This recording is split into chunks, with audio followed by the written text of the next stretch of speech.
One. Hello. Good evening, Calum. There's Michael. There's me. Thanks a lot for Mike coming on, Michael. I'd like to say that first off. Can I just say I've not seen this, but I'm looking on the other screen what this looks like. Well, Oh, it looks really good, mate. It looks good. oh I thanks, just because I thought you were just about to absolutely dog it. no, no, not at all. But it's the fact that I've got a kitchen behind me, and you've got At 1920s, look, I can actually disable this. Hold on. no, Uh, don't do that. no. Look. Where's my camera? So I've got so much shit going on in this one right there. Look at that, steamboats and all kinds of shit. It's great. What more can you ask for? So, everyone, welcome to the stream tonight. We're going to try something that we haven't really done before. Well, we did a Call of Cthulhu playthrough on the last live stream, so we're doing another one tonight, but we're doing it remotely. So, who knows how this is going to go down? Compared to Callum, I am a technological goblin. No, not at all. Yeah, no, I'm a Not at all, troglodyte. mate. So who knows if this is going to work? But hello to everyone in the chat. Jackie Boy, Alan, Fault, Original Stephen as always. I Welcome almost to you sounded all. like a negative there. Original Stephen is No, always I like he's know. got nothing No, better to be no, doing than not at putting up with all. us. God bless them. Otherwise, we'd just be talking to a wall. Talking to the void as per usual. Very quickly for the people that are here, I'd just like to say I've gone back through a lot of the people that have donated. YouTube won't show me everyone, unfortunately, so I've put together. Let me see if I can find it. This little thing, which basically just lists your name. So congratulations, there's your name on the screen. There's your validation. Thanks to everyone that's uh, Ghastly enablers. given us money so far and kept us in shoes and booze. That's We can't very. thank you enough. I know that's everyone's been really, really kind, and also to everyone that donates on the Patreon as well. So it's everyone is awesome. Okay, so Yeah, what 2 seconds, you just before we start, actually, it's a little bit cold in here. 2 seconds, I'm just going to pop something on.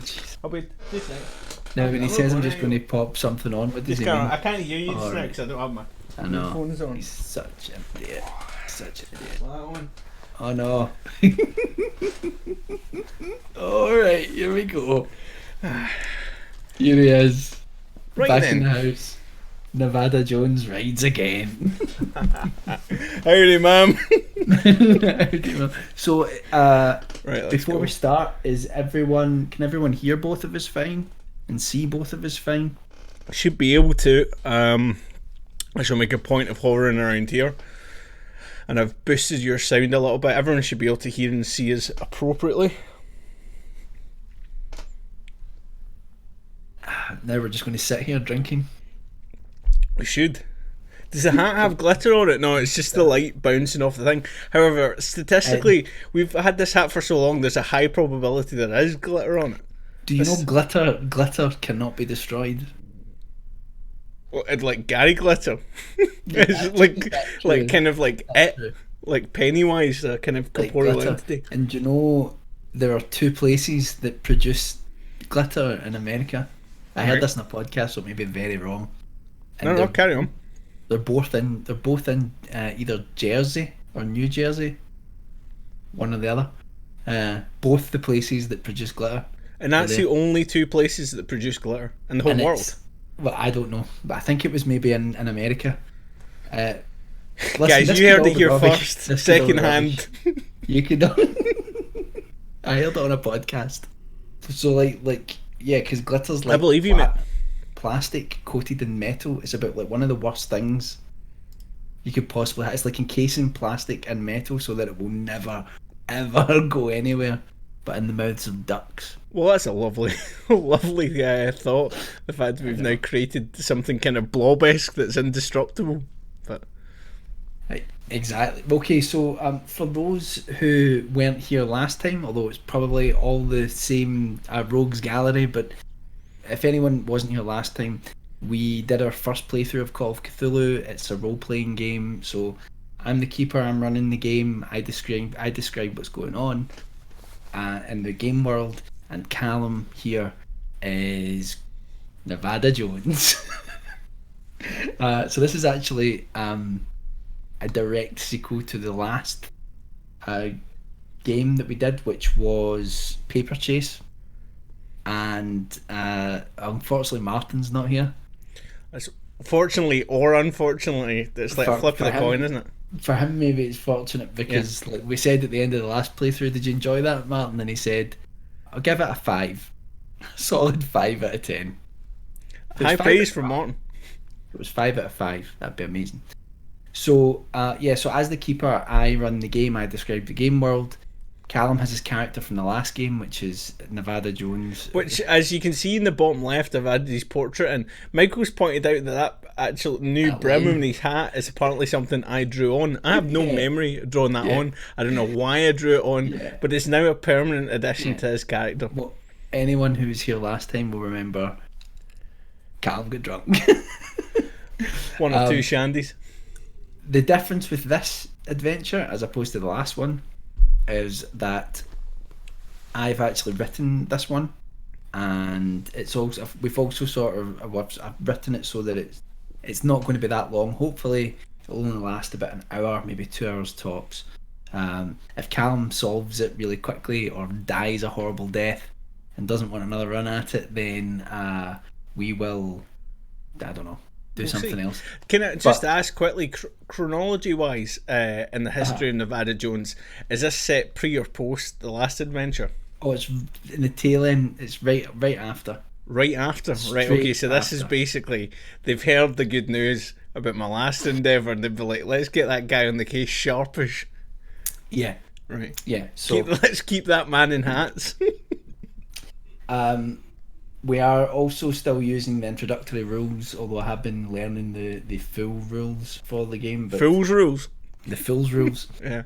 So, okay, do you want to begin, Nevada Jones? Do I ever? What have you got playing behind you right now? I need to check. You're in a busy street. There's a lot of footballers running about, jumping on top of each other. It might be ruggers, I'm not sure. That's actually amazing. Okay, busy street. After returning from your previous case in the Michigan town, where you solved the case given to you by Thomas Kimball, yep, which has been kept out of the papers, you'll be glad to know, Nevada Jones in the hat. Howdy, ma'am. Has travelled to the city of Boston to meet with an old flame named Lilia Lockwood.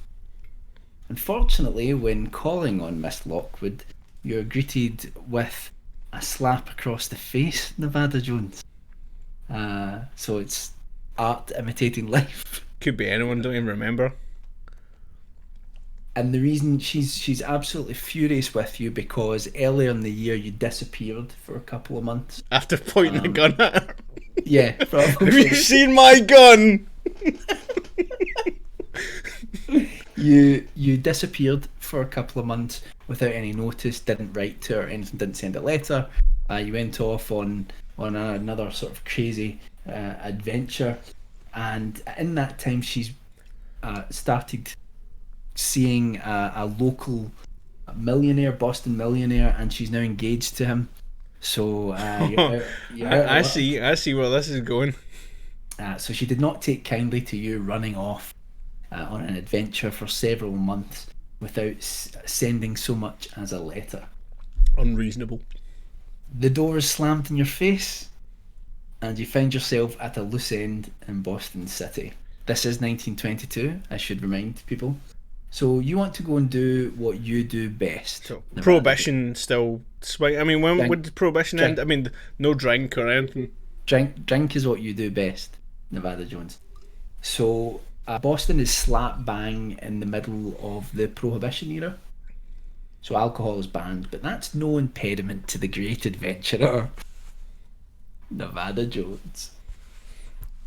So what happened to Martin's character? We obviously parted ways. Was that an amicable split, or? He's been called back to the Society for the Exploration of the Unexplained to hand in a report. Right, so he died off screen. Reports aren't really your thing, Nevada. Yeah. They're not really your thing. Here's my solid report. It's a 5 out of 10.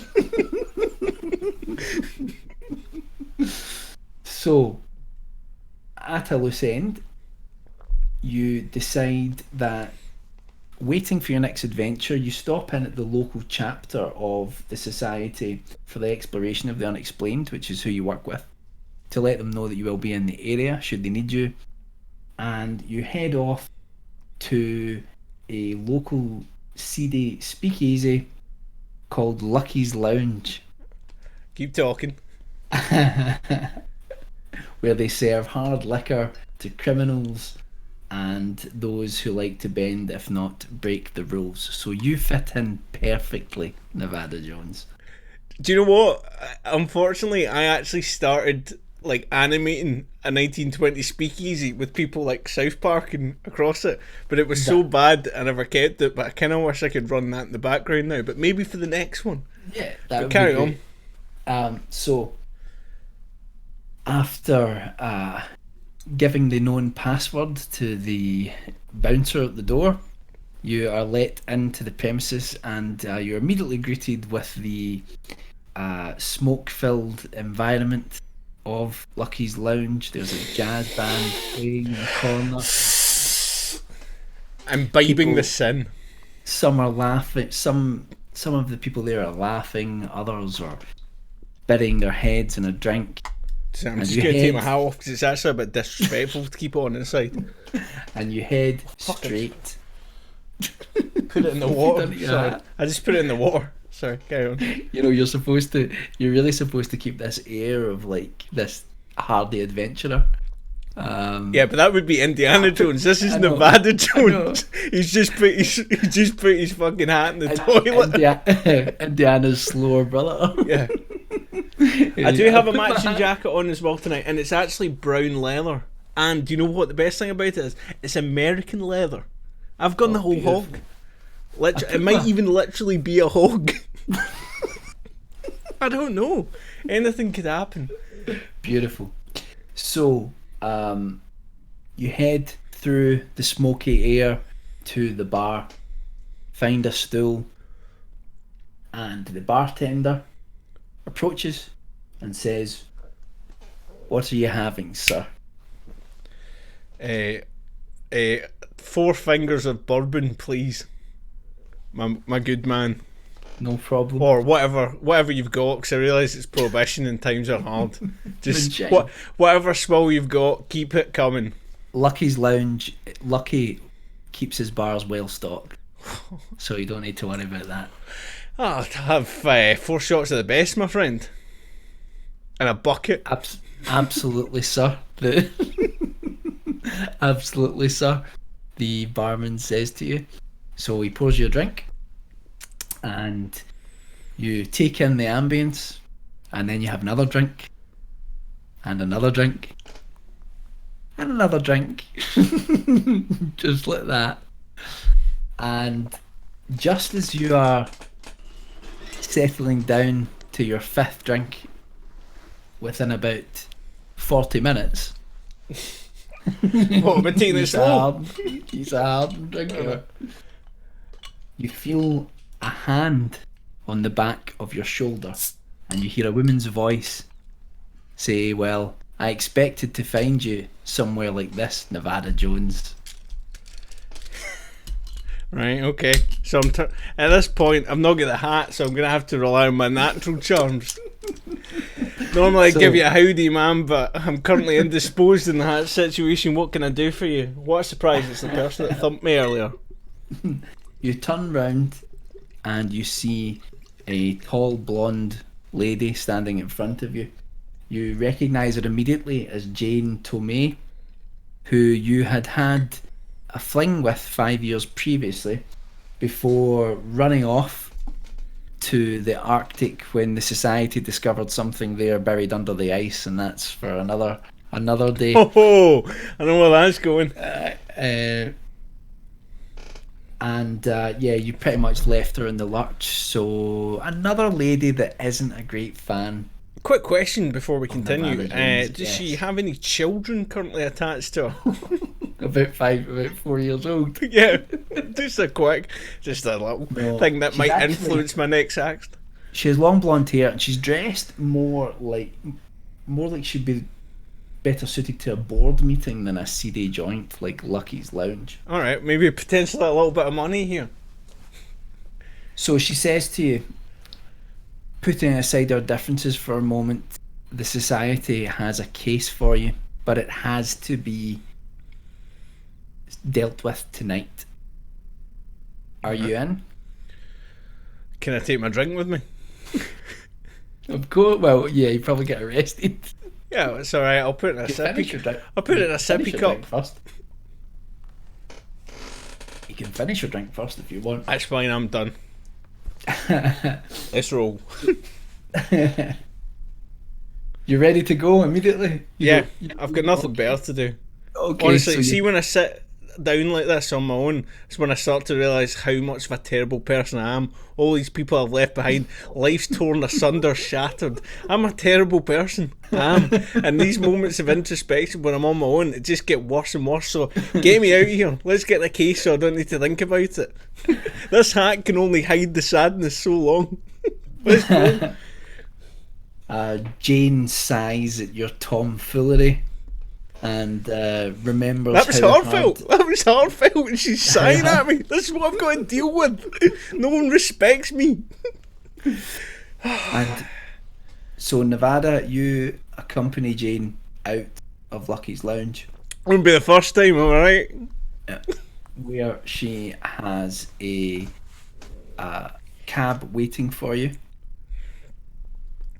And so you get in the cab and Jane instructs the driver to take you to the foundation, the Crane Foundation building.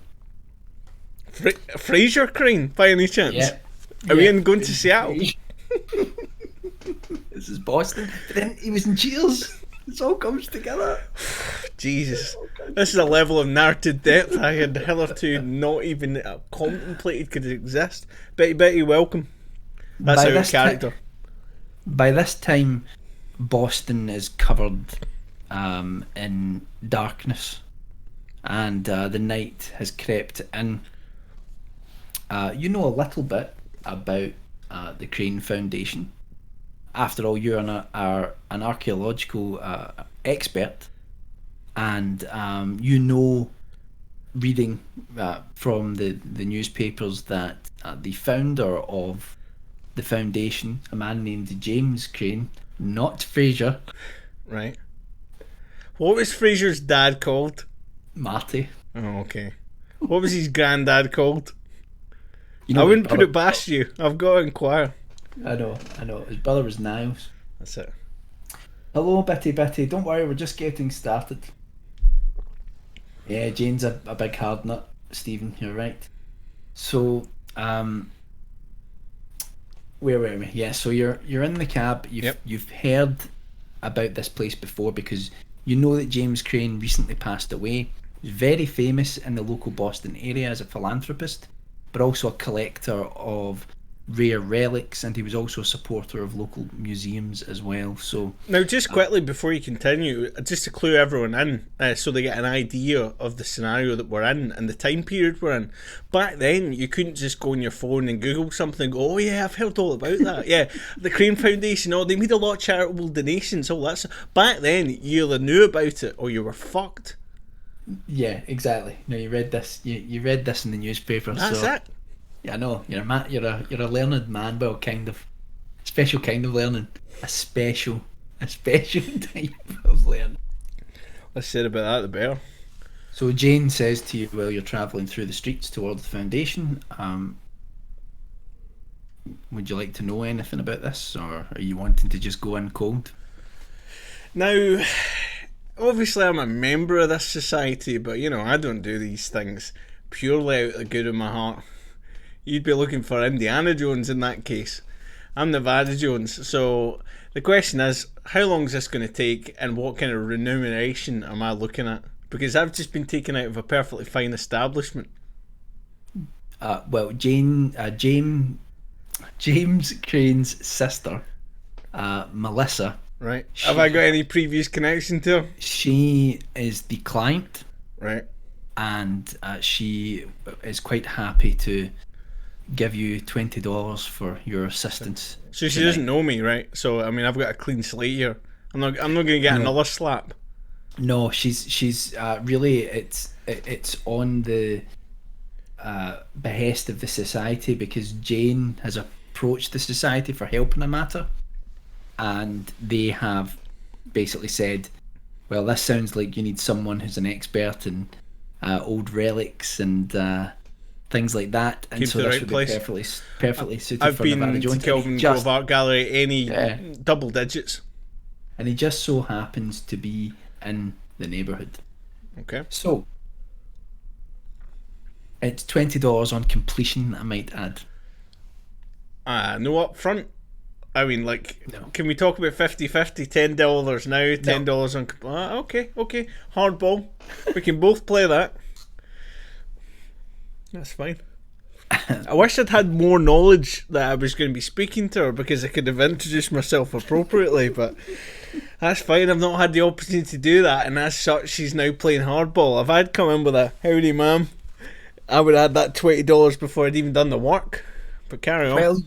Well, you try your ridiculous bartering, apparently with yourself, because Jane is saying very little to you, sighing several times at your jokes. Why have you got a big pencil line across your hat? She, the cab pulls up outside the Crane Foundation building. So you leave the cab, both of you, and you're presented with the Crane Foundation building. It's a huge, sprawling building, and it reaches up to the sky. It has a polished exterior round the outside of the it does, or she does. Double double doors, and there's a doorman standing there.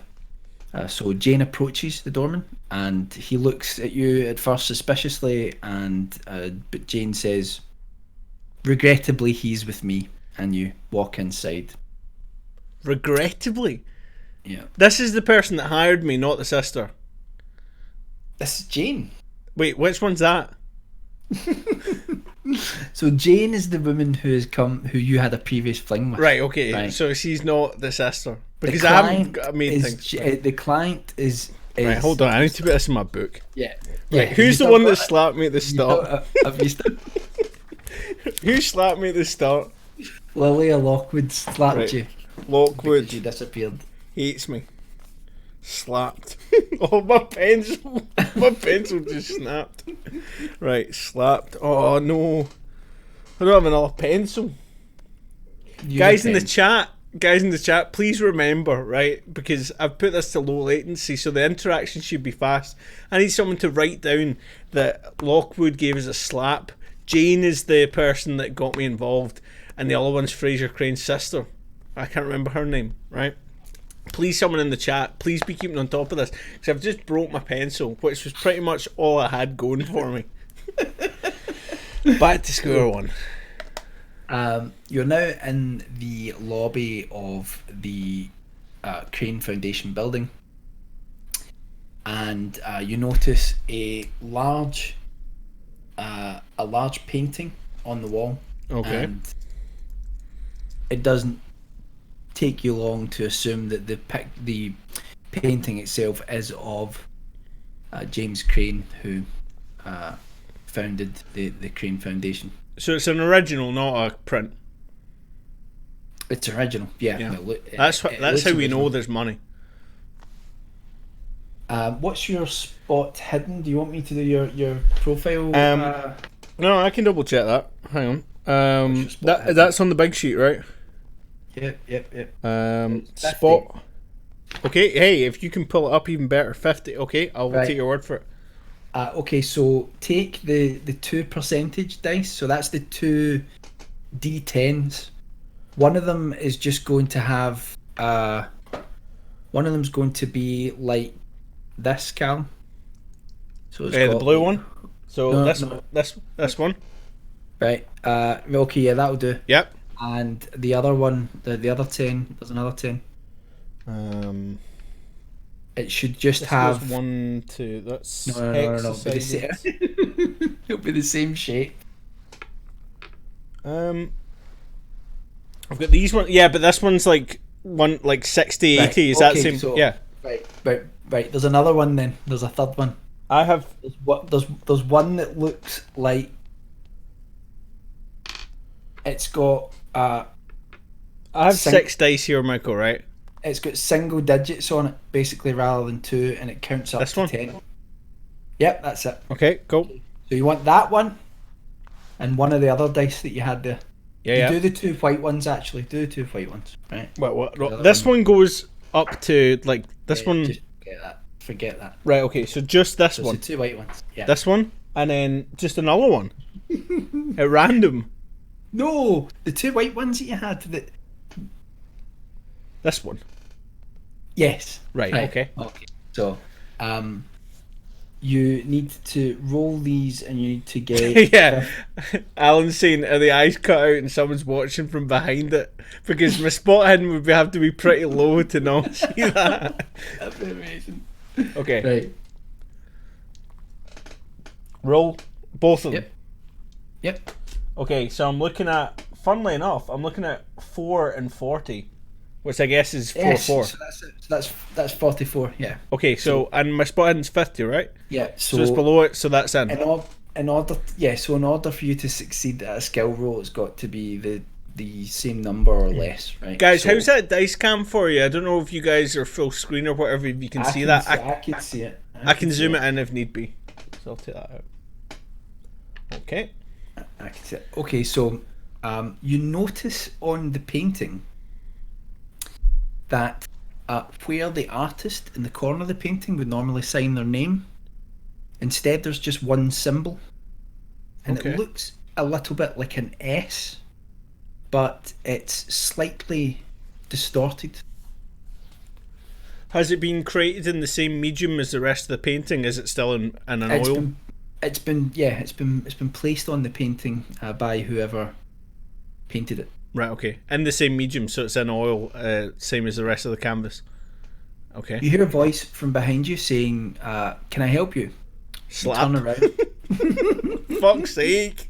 You turn around, and standing behind the reception desk is a gentleman in his 60s.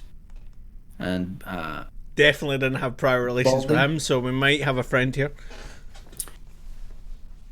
And he says, "I know you, Miss Tomei, but who are you, sir?" Howdy, sir. Name's Nevada Jones, just rolled in from Winnipeg, Canada, here to solve some capers. Jane interjects at this point and says, "I'm taking him to the library." And the man behind the reception desk says, "Well, no, that wouldn't be proper. That wouldn't be proper at all. Do another spot hidden." I'll spot his hidden in a minute. Get the gun out. Because I'm going in that library. Okay, so the same dice? Yep. Okay, so spot hidden 50. Oof. 800. No, that's right. So that's 18 is 0. So, right, okay, right. Ah, dear. Didn't notice the fact he had tentacles for legs.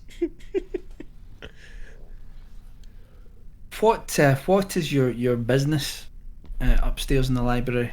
$20. And room and board. What's the nature of my business upstairs? I have been called here, so just get off your high horse for a minute, because I've actually been brought in here as a legitimate investigator and someone who's fairly well versed in ancient relics and such likes and shit that comes out the ground that is really old. Alright? So just get off my case. She's brought me in. If you've got a problem, have it with her, because I'm up to my neck tonight. Someone slapped me earlier on that I haven't seen for ages, right? I was having a nice drink. She's brought me out here, and now you giving me all this grief. Take it up with her. Fucking hell. Hello, Mimi. Hi, Mimi. So Howdy, ma'am. Jane interjects and tries to explain that you have been brought in with the explicit instructions by Melissa Crane, James Crane's sister. Sorry, I'm drinking whiskey. Yeah. to assist Jane in her investigation and her cataloguing of the books in the library. At this point, the man behind the reception desk, he allows you to pass, but he seems a little bit nervous about you. More so Somewhat than unfounded. more so than would be reasonable. Okay. I mean, So- that's more of an indictment on him than me. I mean, if you've got something to be nervous about, spot hidden, please. You've already done a spot hidden. What are you now feeling compelled to investigate? I'm feeling compelled to investigate him. Why is he so nervous? I've got a fairly laid back demeanour. Despite the fact I've been assaulted already tonight, it might have been the few whiskies I had earlier. You notice just underneath the cuff of his suit, on his left hand, that there seems to be a mark on his wrist, and it looks Like the painting, the mark in the a painting. little bit, perhaps, but you're not too sure because you can't see all of it. But you do see a mark there, and it looks as if it's been tattooed on. Is he wearing a watch? This is a man in his 60s. Is he wearing a watch? No. Okay. Because the classic one is to swoop in and just be like, oh, that's a nice timepiece. Slide the cuff back, have a little look at the wrist, go, oh, is that Swiss? Oh, very nice. Or Swiss timepieces at the time are far superior. That he had a watch. I know. So, you do wonder if it's the same symbol that you saw on the painting. And after this, Jane leads you to the elevator. Is the guy still with us? No. Alright. Ciao for now. Hang on. And the elevator is sent to the top floor. When you get out at the top floor, you find yourself in this incredible space that's just, it's a library, but it's not what you would expect to see in a sort of skyscraper building like that. Or not quite a skyscraper, but you wouldn't expect to see it in a building like that. And it's a wide open space, and the walls are covered in not just books, but there are paintings and there are pedestals with ancient pottery on them. It almost looks like an exhibition room. Any of the paintings holding the same mark from earlier on? You see one again of James Crane. It's a different painting this time. However, the same mark is on the bottom right hand corner of the painting, and it looks again like an S shape, but it's slightly skewed. Okay. Obviously I've lost my pencil. Stephen has now become my official pencil. Stephen, could you please look up for me and find out the exact date that slavery was abolished in America, please? Please and thanks. Why is this? No, unrelated. Carry on. Jesus. Okay, so Jane now informs you as to why you're here. About time. All in $20. Yes, I know.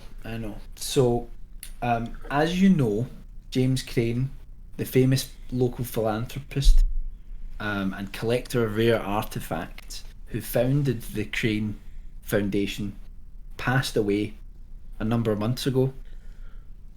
When he passed away, Boston went into mourning because the Crane Foundation offers orphaned children a chance to be united with childless families. They basically rehome children, and that's what their business is, and they've done a lot of good in the city. And James Crane has also donated money to a number of charities throughout his entire life, and he was 98 at the time when he died. And he often joked about reaching 100. It seemed to be something that he was almost fixated on. But sadly, he passed away at the age of 98. What you didn't read in the papers about this death is that he passed away in the library. Right, that you're okay. now in. And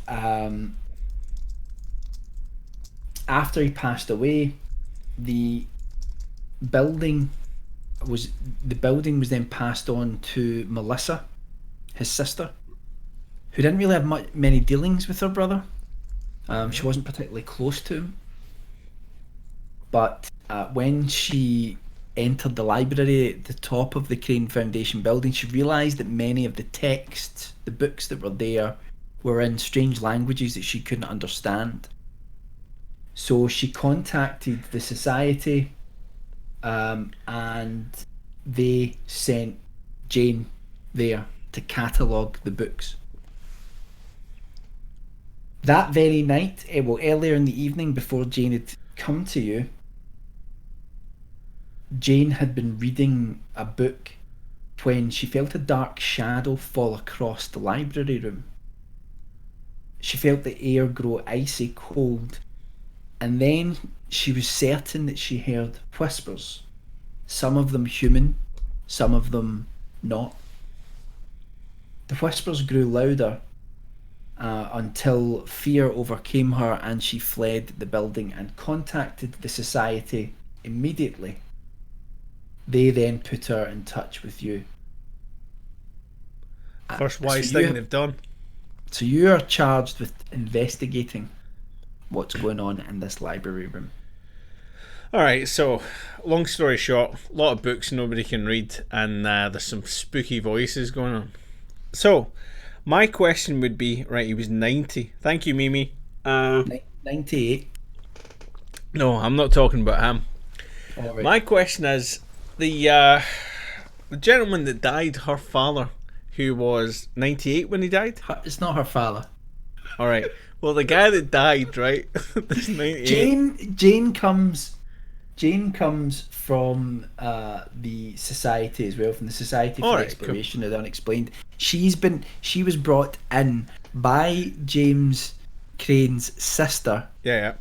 Because she couldn't read any of the books that were there, and she wondered what they were. They were unexplained. So she contacted the society. They sent Jane to investigate and catalogue the books that were there to see what they contained. And then that very night, she experienced something sinister in the library, something truly unexplained. And at the time she was reading a book? Yep. Okay. So, is there any chance we could find out from her if she has knowledge, or obviously she might have some kind of post-traumatic stress from the incident, but is there any chance we could find out what book she was reading at the time? Yeah, she remembers the book. In fact, she's left it on a nearby pedestal. Yeah, so that's another point that Stephen just brought up. Stephen, can you find out what the level of literacy was? I mean, obviously she's from society, but find out how many people could read in 1920s, because we might solve the case a lot quicker than you think. She just can't read. So if we could can we find out the book? Yeah, so she shows you where the book is. It's been resting on a pedestal. She, after putting it down before... 2 seconds. Is it bound in human flesh? Any chance I could know that in advance? No. I have to stick my gloves on. Okay. You are an expert in archaeology, and you do know a thing or two. Although ancient texts are maybe not your prime interest, you do know a thing about them. Cool. So I'm going to approach the book, and at the same time that I lift the book, I'm going to replace it with an equivalent weight of sand in a bag. Right, so the weight on the pedestal has not changed. And I'm going to step back. So the pedestal has... Where did you get the bag of sand from, Calum? Because I've always got it with me, mate. I've been on digs high and low. The old sand tricks, the oldest trick in the book. Of the Lost Ark? Do you remember Raiders of the Lost Ark? Do you remember how you got the sand? You picked it up off the ground. Yeah, but I've got the bag in my pocket, right? Because I read about it. I read about it in a book. I read about this guy who was like, I was dealing with these idols, and I had to have a bag of sand, so it was really helpful, right? And then, Calum, this room is well it's well tidied. Alright. Right, so there's no sand, right? Cleaners come in once a day, right? It's just well tidied. So Jesus Christ, Mimi. Right, okay, so I don't have a bag of sand, alright? But I'm going to lift the book cautiously then. Speak the words. Right, okay. Clatu, Barado, Nico. And I'm going to open the book and I'm going to thumb through the book, looking and examining the text, looking for any letters or characters that might resemble the ones that were branded on that gentleman's wrist, who was currently alive at a time when, because he was 60, the gentleman from earlier on, was alive at a time where slavery still existed, so he could have been branded back then. Right? Stay with me. Okay. Alright, so I'm going to look for the symbol that was both on the gentleman's wrist, who didn't have a wristwatch, so didn't have an opportunity to look in, but let's be honest, there's a high percentage chance it's the same as the one in the picture. Everything ties together. I've seen the one in the picture, I've seen it twice now, I saw it in another picture, right? We're in a scenario now where I'm thumbing through it, can't generally read it because I'm not an unfathomable non-Euclidean geometry creature. I can't read all the text, but I'm just looking for that one particular character and I'm prepared to go through the whole book. Do I find it?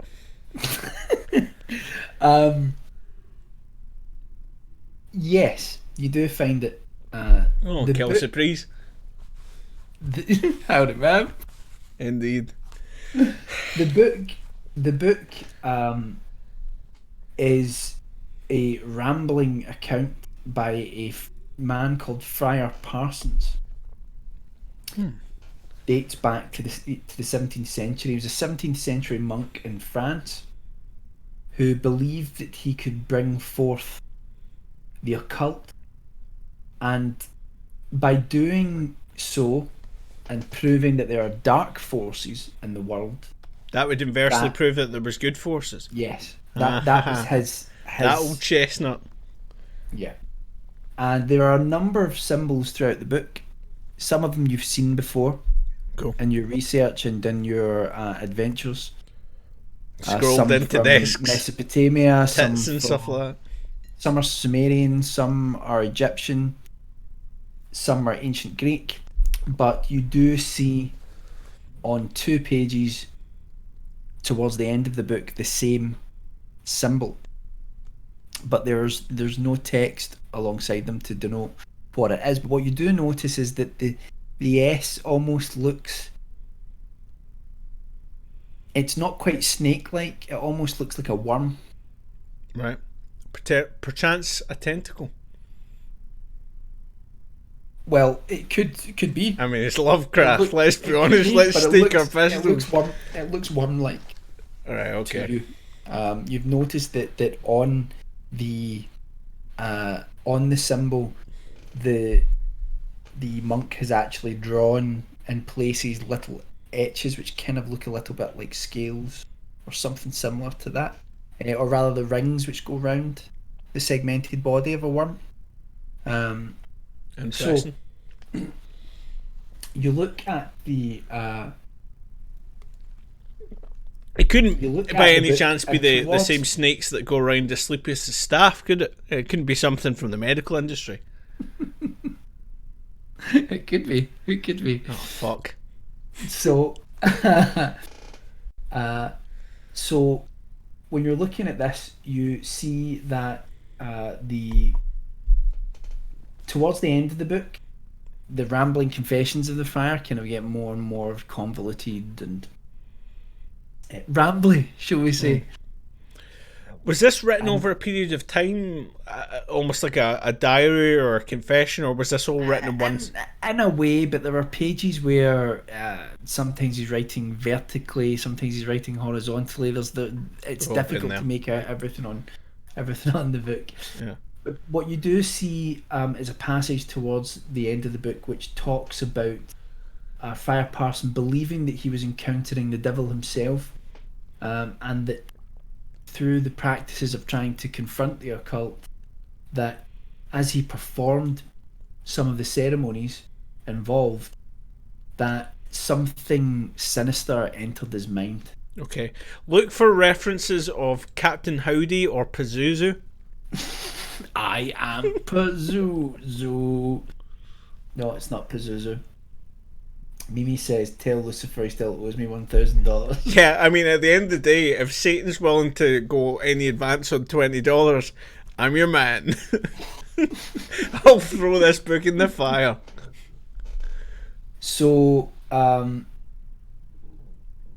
yeah. So towards the end, he starts talking about how this thing in his mind was utterly inhuman, though it deeply desired to be in the physical world once more, having long ago been cast out. In exchange for being brought back, the friar explains that the creature promised a form of eternal life. And the friar names the creature as Thin Glothic, an ancient demon.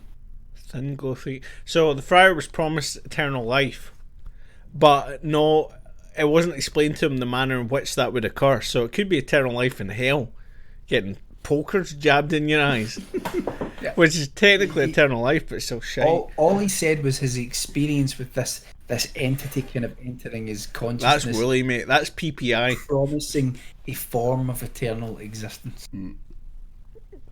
That's management speak. I hate that. It's like a completely woolly, non-committal type thing. You will receive a form of remuneration. Here you go. Here's your 0-hour contract. Oh, thanks very much, Minister. He's sure that should come up in the thing. Alana, thanks very much. That's lovely. That's very kind of you. It should have come up on the. Should have come up in the thing to say that we've done it. Maybe I have to say. Oh, it did. What came up? Did yes, it did come up. I've put in the special. Yes, that's amazing. I was working on that for ages. Dracula AD 1972 or whatever. Anyway, so this is all you glean from the book. Right. You place it back. That's quite a lot to glean from the book, though. Yeah, it is. But you just happen. This is why the society sent for you, because you're a man that knows stuff. Okay. So that book there, the one, I mean, it's on a pedestal, which is immediately a cause for concern. It was placed on the pedestal by Jane. Oh, it was placed on it, what, just like a reading pedestal? No, she just placed it down on it when she left the library. So there was nothing on the pedestal previously? So it was a pedestal with nothing on it? Yes. There are a number of pedestals with nothing on them. Eh? There are a few. What is it, fucking ancient Rome? Oh, this is a decorative feature. Like an exhibition room. It feels like an exhibition room. Okay. It feels as if whatever James Crane was collecting, he had not quite finished. So first thing I would say is I would invite Jane over to look at the book. Okay. And I was like, look at this point here, and I'd point to the book, right? And see, just as she was putting her finger down to read the book, to run it over, I'd snap the book like that, right? She'd be like, oh, and she'd be like, oh, your character, and I'd be like, damn right. So that's immediately I've redeemed myself in her eyes, because she's like, do you know what? She lets out a little laugh when right. Doing that. I'm a bit of a character.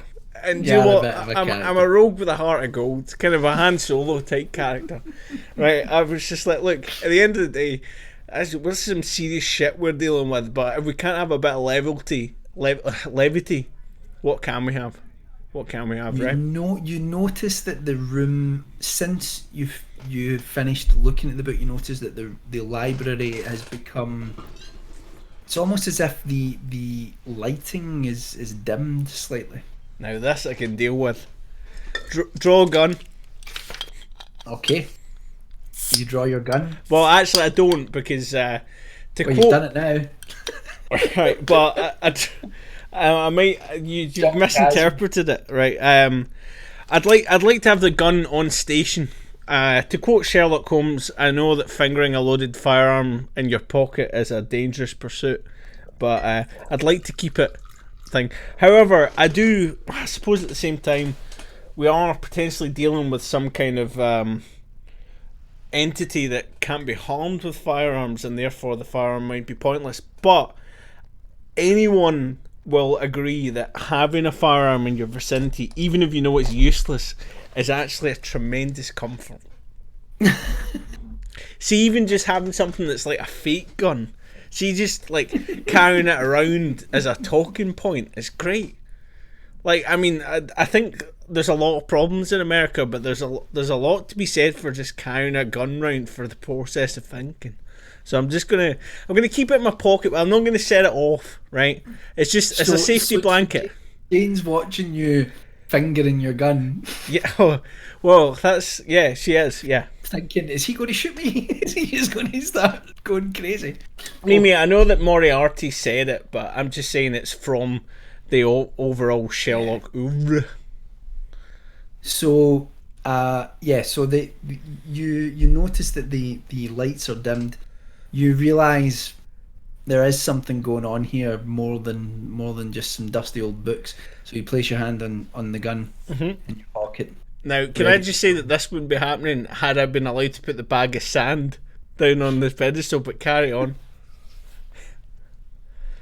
So, Jane asks if you have any other ideas about what might be going on.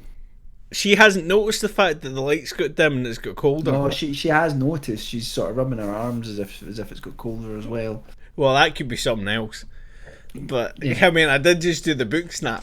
She said. I mean, she does say that it was a similar thing that happened to her when she was reading the book. Although it was then followed by whispers, which you haven't heard. Which we haven't heard at this point because they're scared. Because I've thumbed the gun. That was because Nevada Jones is in the is in the house, not just an irrational woman. We should actually say this is the 1920s. This isn't a random thing. Like a lot of characters in Call of Cthulhu don't carry guns on them, but like Nevada Jones has that as inventory. Had it from the last game, so he does actually carry we've established that, so we can't take it off him. You nearly lost it the last time because the police nearly took it away from you. Yeah, well, I would have got it back. I mean, it's America, right? I could have just got another one in the fucking paper stand down the street. Free gun with your newspaper, sir. Don't mind if I do. Okay, so the situation. So I'd like to remark to Jane that I'm now feeling the same change in temperature that she did, but at this point I'm not hearing the voices, which makes me think I've got a higher sanity level than her. Can we check her sanity level, please? Her sanity level is pretty high. She's a very, very strong-willed person. She's got high intelligence. But she did hear whispering. She did hear whispering. Right. But that doesn't mean that necessarily she was losing it. You're losing her again, Calum. All right, okay. Snap the book at her. You call me mad. I know. Right, I'm going to keep trading on that. It doesn't work every time. Just close the book. All right. Well, obviously we've remarked to her the fact that we're so what I'd like to clarify with her is like, all right, okay, we're getting the drop in temperature. Is there anything different to what I've currently just done to what you did to hear the voices? Let's get the voices out. How did you trigger them? She says that she's not sure. Perhaps where she was standing in the room. Where was she standing? She was standing on the other side of the pedestal. Move to the other side of the pedestal. Go west. You hear nothing. Okay, so at this point that cast out. But no one else heard this. Oh no, wait, okay. You do think that the room has grown even colder. Okay, that's progress. Right, so at this point I'd like to turn to her and say, alright, you know what, I want to believe you. I want to believe you, but at this point I'm not hearing anything. It's got colder, I'm not disagreeing you on that, but I'm not hearing a Scooby-Doo clue. So, I mean, it's up to her to prove it to me. You're the famous Nevada Jones. Surely. Yeah. Therefore, I've seen it all. I've seen it all. I've seen parlour tricks 10 a penny. right? Surely you should do some investigation. All right, reveal hidden. You'll actually get to the bottom of this. So I've moved to the correct spot. It's got colder, which is an indicator that I've done something right. Reveal hidden. Do you mean spot hidden? Yeah, that's it. Solve case. What dial? There's nothing to find. All right. We still have the book in our possession at this point. Yep. Absolutely. Okay, and she'd never seen that symbol before. Is that what I'm led to believe? The symbol that was on the painting in the gentleman's rest. You never asked her. All right. Well, I think I did, didn't I? In my ramble. All right, ask her. Yeah, she's seen it not just on some of the paintings, but she's also seen it engraved in some of the walls in the building. And Where? even in the library, she shows you that in some of the wooden columns separating some of the book collections. Cool. Could you not brought that up earlier, no? No. You never asked. No wonder This Nevada is on you, Jones has been brought Calum. in, and this is what he's dealing with. Can you please ask her on my behalf to show me round the bits where that's been seen? If it's not too much trouble. She points to a wall near you with many books, and shows that there's some wood paneling which separates some of the segments, and on those there are some of those S symbols drawn. Could you knock the wood paneling to ascertain as to whether the surface behind it is hollow? You knock the wood, and at first you think there's nothing amiss, but when you give it a second knock, you almost detect the sound of perhaps a gap or a void. Do we have Kate Blanchett? Do we have carte blanche to not fuck out this wall? No. Who can give us that clearance? Many of these texts that are in the bookcase are hundreds of years old, priceless. That's right, but we can move the books first. I'm not bothered about damaging the books, but I want to get behind it. Who do we have to speak to? Okay, well, there's no one to speak to at the moment in the building. Well, surely someone can authorise us. It's nearly midnight, so get them on the blower. This is a matter of fucking urgency. I've been paid $20 for this. Not yet. Well, not yet, yeah. Well, I want to get my money. People are dead, I think. Jane tells you that she thinks it's highly unlikely that Melissa Crane is going to give you permission. I'll tell you in the what, middle right? of the night. It's wooden panels. It's wooden panels on the wall, right? Mm-hmm. Why don't we just remove one wooden panel? Right, not all the wooden panels, just one. All right. So what do I have to roll to remove the wooden panel? How are you going to remove it? Well, let me look at my list of equipment. Crowbar. I'm going to shoot it. Yeah, I know. I don't have to want to resort to that. I love that you're looking it up just so that you don't check that I'm just going, yeah, I've got a jackhammer. You get a hair comb. Shit. Travel gear and right, okay, travel gear and satchel. Right now, that's loose because technically, as an archaeologist, I could have a chisel or multiple means with which to excavate a site with me in my travel gear. In your travel gear, no, you don't have anything like that. It's woolly. That's a woolly term, mate. Travel gear and satchel. I will admit that, but I think right, because look, I mean, if you go through that, what in his gear and possession says that he's an archaeologist? It's his investigator skills that tell you that he's an archaeologist, and his history at the back of your character gear and sheet. possessions. Indiana Jones has a variety of archaeological things with him. A whip, which every good archaeologist has. I'm just telling you don't have anything like that on you. Roadblocks at every turn. I'm not blocking it. You could still try and pull a panel off. Look, at this point, Nevada Jones is going to just go for it, right? I'm not going to use the gun because that is extraneous force.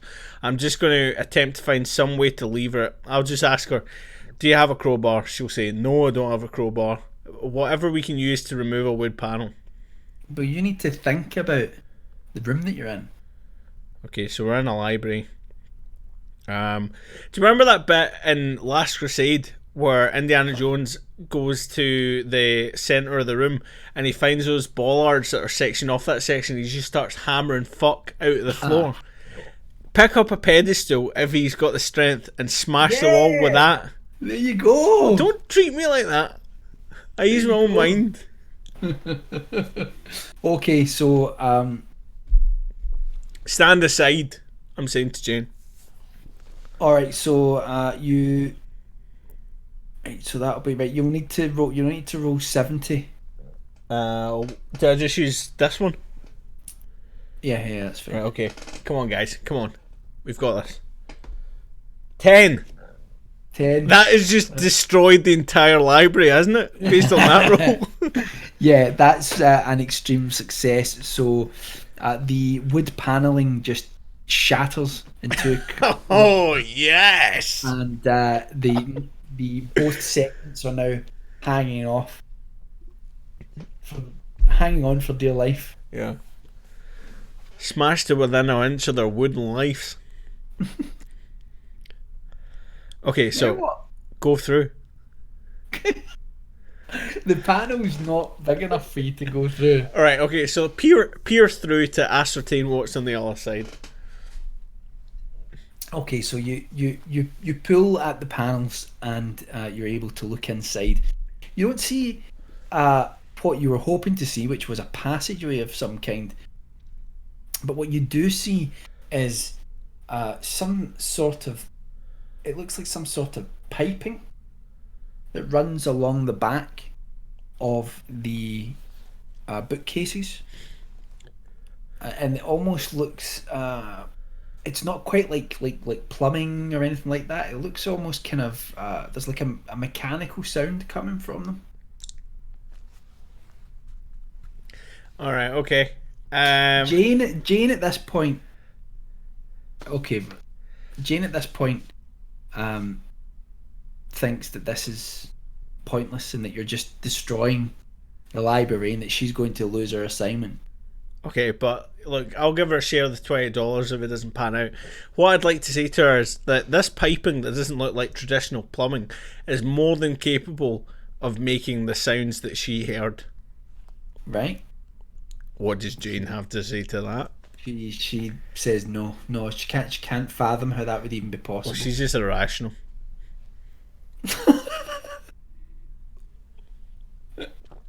What do I roll to remove Jane? Make Jane see sense. Roll 12.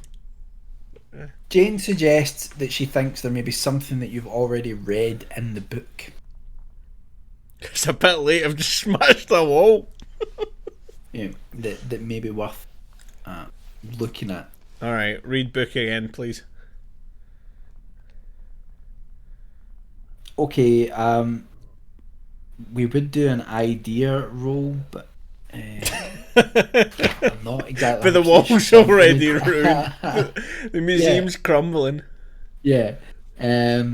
So, right, we'll do an intelligence roll then. So you need to score 60. All right, what do I have to roll for that? 60. Right. Alright. 60 out of a possible 100 for intelligence. That's a little too close to home. 60 out of 100 is good. 90. 90? Are you sure it's a 9 and not a 6? That's... Let me see. Oh no, it's no, that's 100% a 90. Off the charts. Nevada! You don't see it. Idiot. You don't see anything that would point you in any sort of investigative direction. However, I should state this, that there are things that you have already read which may be of help. Well, okay. Well, that's fine. I see this point at this particular juncture. I'm feeling a little bit attacked by the fact. No, personally, I'm feeling a little bit attacked about the fact that, look, we've both been around the pedestals. We felt it get colder, right? Based on the bit that we were at the pedestals. Yeah. We both felt that. I've just smashed the wall, at which point I found pipes which are capable of regulating the healing. I know they're not like normal plumbing pipes before you say Jane, right? But they might be capable of making a whistle or some kind of whisper that you heard or you perceived it to be that way because you're daft. Right? You paid me $20 to come in with something you probably could have done yourself. Right? My question to her is, get her back to the wall. I want her to definitively sign off on that because I'm not going to continue this investigation unless she sees the merit in what I've just done. I want her to understand why I just smashed that wall. I've made a discovery and she's not getting on board. I can't work with this. Jane concedes that, okay, well, right, maybe there's something behind there, some sort of piping that could have... Maybe. I can see it. I can see it. But she said, you didn't hear it. It felt like the voices were standing next to her. Right. Yeah, but again, in certain scenarios like that, with a drop of temperature and everything, people are very, very perceptible to stuff like that. I mean, at the end of the day, has she seen Ghost Adventures? What's it called? Is it called Ghost Adventures? Yeah, it's called Ghost Adventures. Mark, I reckon Jane is just lonely. I think you're right, Mark. I think she spun this whole story out just to get a bit of company. Oh no, that's not the solution. Why don't we look over here? Why don't we look over here? Meanwhile, I'm just blowing this case wide open.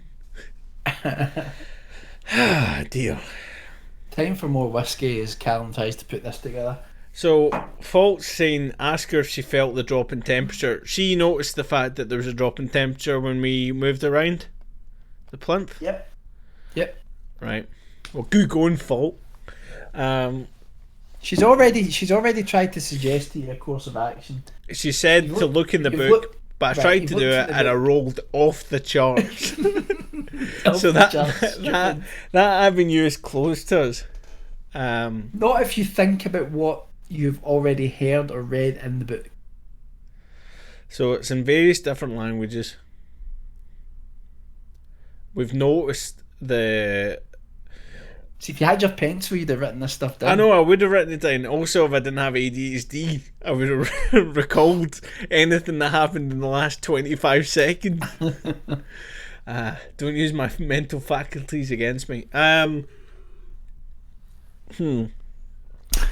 Earlier on, I asked Jane. She knew about the symbol, didn't she? Or she'd seen it herself, and she directed me towards the book, didn't she?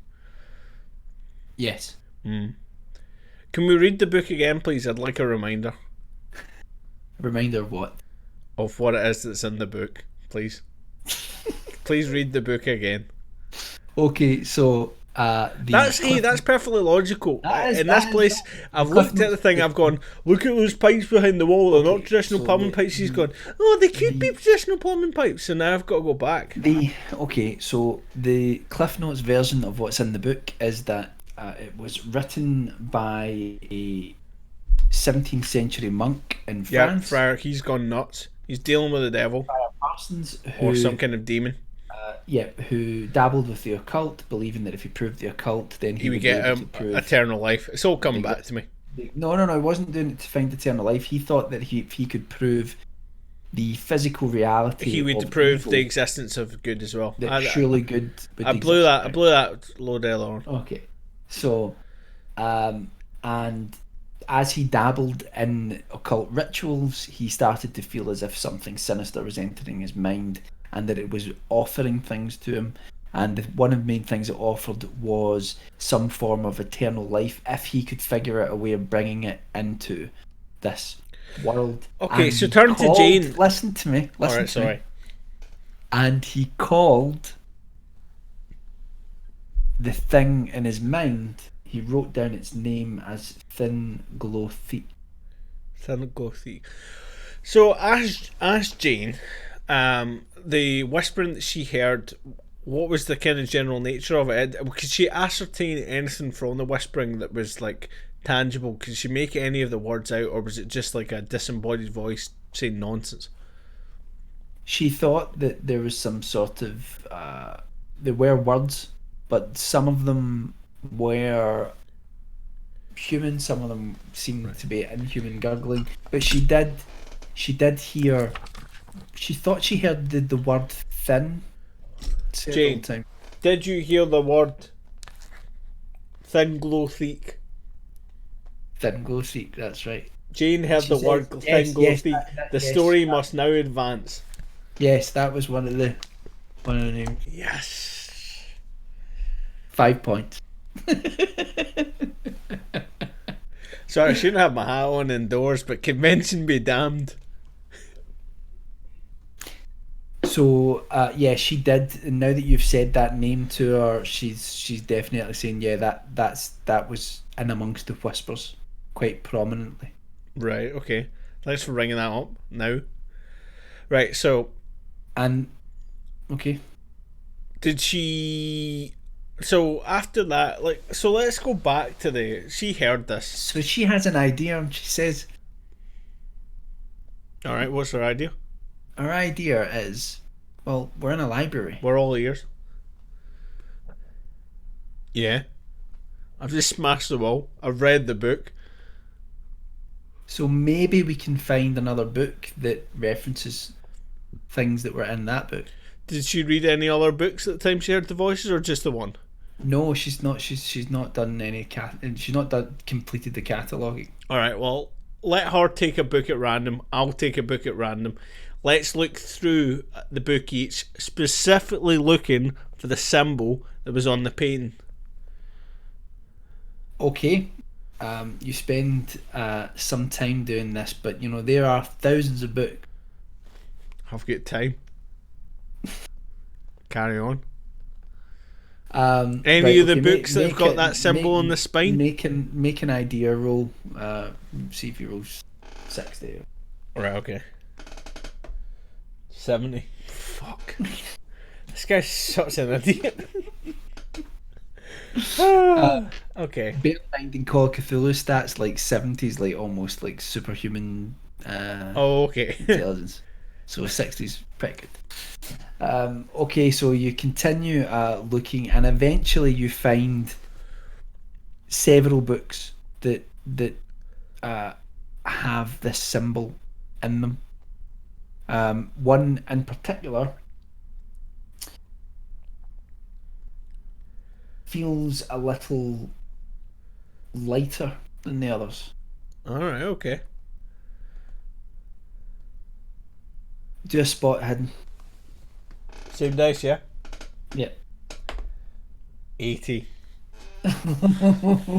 I'm getting these Martin dice, Smurf, from the ultimate every time. Oh my god. So, I mean, sorry for my ignorance about the rules of Call of Cthulhu, but at that point, obviously we miss out on something that's kind of obvious that advances the story, but if you roll wrong, does that basically mean that you will comb through that book and miss everything that's of relevance? No, not necessarily. Okay, comb through the book anyway. Well, you open the book, on the cover, on the leather cover, there's the S symbol, but when you open the book, Yep. you notice that it's actually just a shell. It's like a wooden shell that's been carved to look like a book. And it has ornate carvings. It has the S shape on them, but other rune-like characters as well. Is there a on the key outside. inside by any chance? When you open it up, there's nothing inside. Right. Um, Was there something inside? no, Fuck. no, it doesn't appear so. It doesn't appear so. But the book, when you look up at the bookcase, the opening from where you took the book draws your attention. Okay, look into the opening. Do I need to roll? No. Alright, look into the When opening. you look into the opening, you see what looks like a handle. So if the book was light, potentially a little bit hollow, it was potentially just covering that handle. Is that what we're saying? Okay. So turn the handle or pull the handle or whatever. You pull the handle. Right. When you pull it, you hear this strange cog-like sound revolving around the room from behind the bookcases, and Right. you suspect that maybe they're coming from some of that piping that you had seen. Yeah, yeah. Behind you, on the opposite wall, suddenly the bookcase opens, and a doorway is revealed. And Nevada Jones strikes again. And Jane suggests that perhaps we should get some backup. Really? Yeah, jokingly. Okay. I'm gonna quickly pop to the toilet, and I'm gonna leave it at that point. I'll allow you to interact with the chat, and I'll be back in less than 2 minutes. No problem. No problem. That is a lot of reading, Alona. It's a lot of reading. Sounds like my usual Saturday night. Mimi, I would love nothing more than to be trapped in a library, as long as it wasn't forever. But yeah, libraries, archives, anywhere like that. That's my idea of heaven. Also, any sort of ruins, any place that's old. I love churches and graveyards and things like that. My wife thinks I'm strange because I like graveyards. My dad used to take me to like cemeteries and things like that when I was a kid, and we would look at all of the ancient. Well, depends how you define ancient, but like some of the gravestones that went back hundreds of years, and it was fascinating doing that. Castles and graveyards, yeah, you can't beat them. Can't beat them. Can't even fathom how hard it must be to be a dungeon master. Stephen, I've not done, like I say, this is only the second time that I've done this. Like the other week we did it, and that was with a pre-written one. And as you can see, I'm still not really getting the flow of it. I think that as we do more of these, I'll get better at it. It's something that I used to do years ago when I was about 15. I ran a few games. I even sort of like made my own sort role-playing game because I was sad. But I love that stuff. And this is just something that we thought would be quite good to do. We're thinking about actually trying to like simultaneously stream between the YouTube channel and maybe another location and try and promote doing this a little bit. I can hear Calum moving around. Calum? I'm actually getting the video I've got of Calum is a different angle. Okay. I have returned to the investigation. With an Uzi. Yeah, no.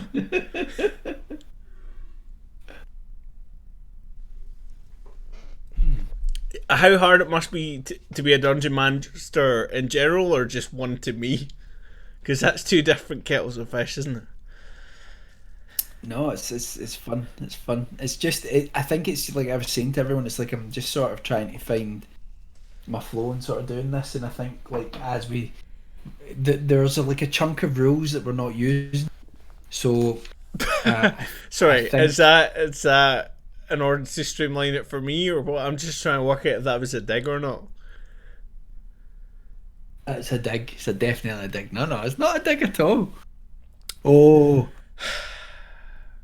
It's not a dig. Anyway, okay, so what do you do? Right, so we've got to this point where there's a door open, right? Yeah. And Jane was saying something. Jane sort of joked that we should get some backup. But I was just like, in a Judge Dredd voice, I was like, it's here, and I've got the revolver drawn. Right, okay, good. Right. That's right. That's the sort of stuff we like to hear. So, single file. Right, grenade, take out the wall. No, sorry, that's too much Judge Dredd. Right, okay, I was just like, look, don't worry, sugar, darling, ma'am. It's like, everything's in hand, $20 well spent. Just stay behind me and we'll get to the bottom of it. I've got a bag of sand and a gun. We're good. We're going through it. We're not getting additional help, okay, because so because the only guy that's in the vicinity is the guy that could very well be complicit with the mark on his wrist, so he's not getting involved. You enter through the doorway and you realise that you're inside a large cavity inside the wall, and looking down you see a staircase which leads down into the bottom of the building. Okay. It's a spiral staircase. Yep. However, strangely, you believed, as did Jane, that the library was the top floor of the Crane Foundation building. However, the spiral staircase leads up as well. Go up the stairs. Okay, so Jane walks behind you and several times says to you, "You sure we should be doing this?" But you're Nevada Jones. Could you just relax? Someone has to get Gun's still $20 to him. Gun still drawn, still half drunk from Lucky's Lounge. Yeah. You walk up the spiral staircase. Your feet the sound from your feet are kind of dampened by the walls around you because it's quite a tight enclosing up the cavity of the wall. Yeah. I love everyone in the chat that's just selling Jane up the river. Send Jane first. That seems like a bad idea. Send Jane.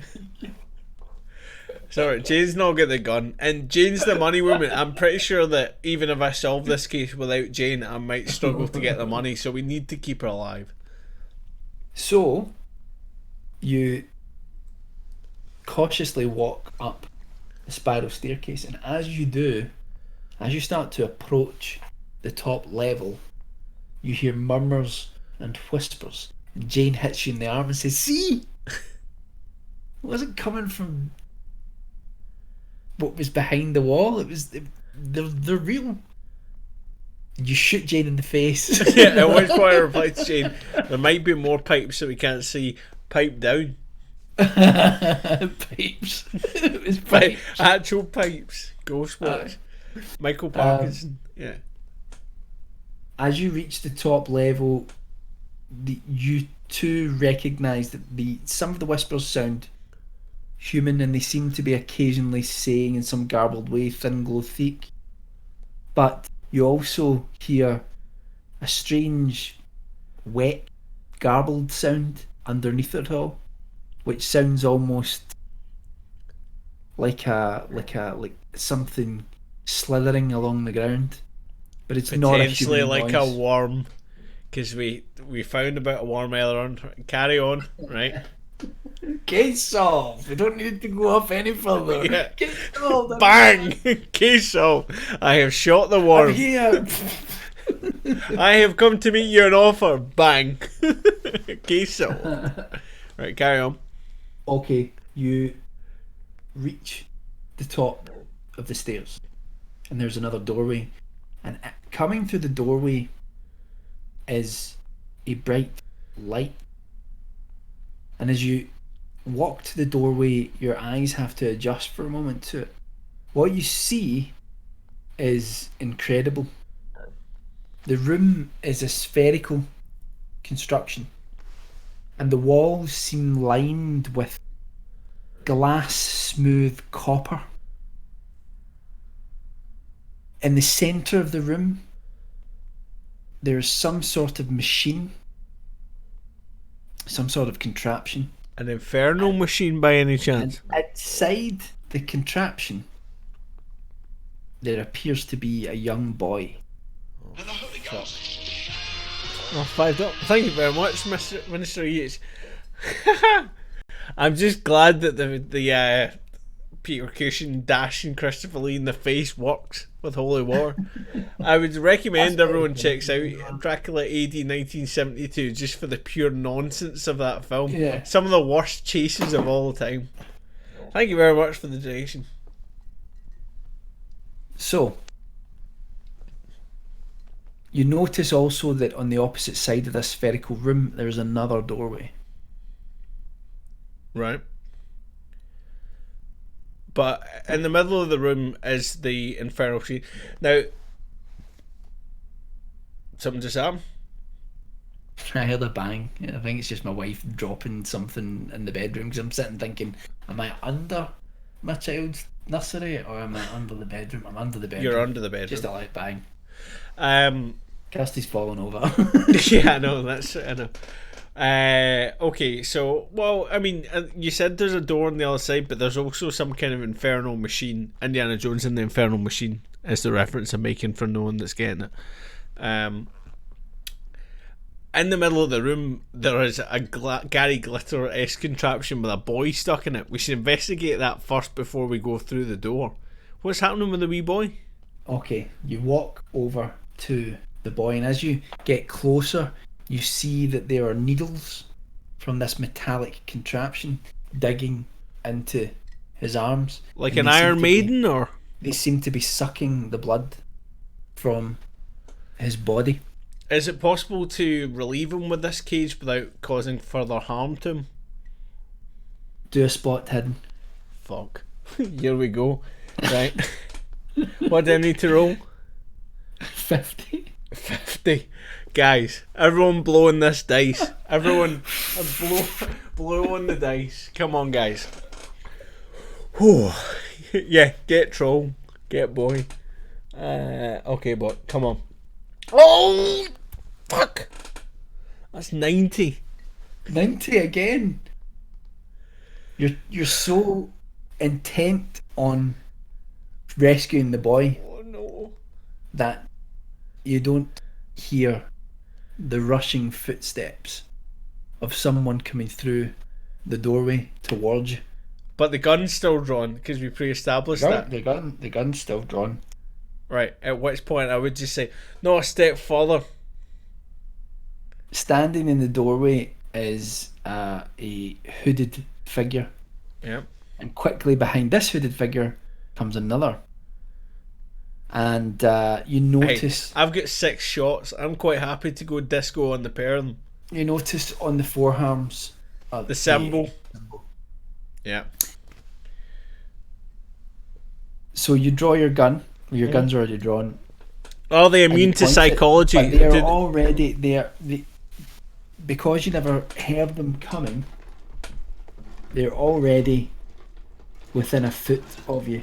But this is a snub-nosed revolver, which is quite adept at close quarters combat. Unless it's Indiana Jones, because he carried a web leap which has a larger barrel. Is it Nevada Jones, or I'm pretty sure it says a 38 snub-nose in the... Right, roll. What do I have to roll? 60. And the thingy dice? Yeah, the thingy dice. Oh, that's fuck. right. Right, here we go. 10. Bedtime for Bozo. They're both fucking dead. You let off. Yeah. Take that, boys. You squeeze the trigger expertly. This isn't your first rodeo. Oh. And the bullet pierces the chest of the cultist, who falls to the ground, grasping at his chest as the blood oozes from the wound. Yeah. Only one of them. The second cultist rushes at you, and you don't have time to pull off a second shot. Right. Pistol whip. So Pistol we're both whip. going to have to roll. Right. Here we go. Okay, so roll your percentage dice. Which one's that? That's the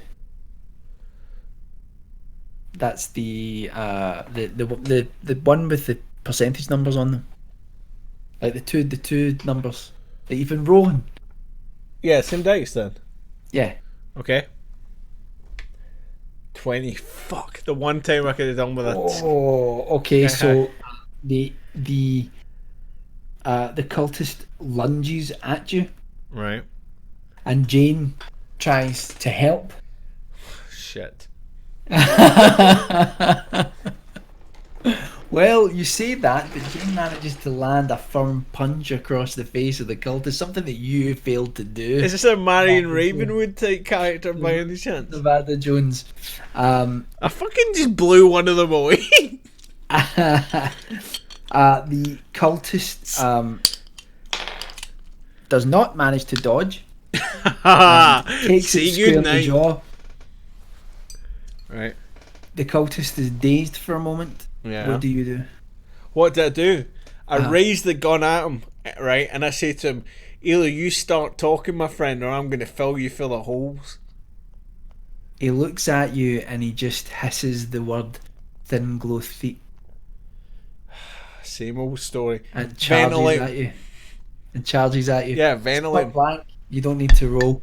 Yeah, because he's just been turned into fucking a sieve. Swiss cheese. Yeah. So you shoot. And indiscriminately. So you pull off a couple of shots and the cultist falls to the ground dead. Yeah. The blood from both cultists now has smeared the floor of the room, and the boy in the machine in the middle is writhing around in pain as it draws the blood out of his arms. Mm-hmm. And you also now hear this strange whispering sound growing in volume, and the sound of what sounds like something slithering along metal. Shit. Is there time to get the boy out of the machine? Who knows? How many times did I shoot in this scenario? At least, it sounds like I shot at least 3 times. Shot 3 times. Right, so I've still got another 3 shots. Yep. I'm not going to have time to reload, right? Jane, tell Jane to remove the boy from the apparatus and I'll cover him. Okay, so Jane attempts to pull at the boy. Pull at the, no, not pull at the boy.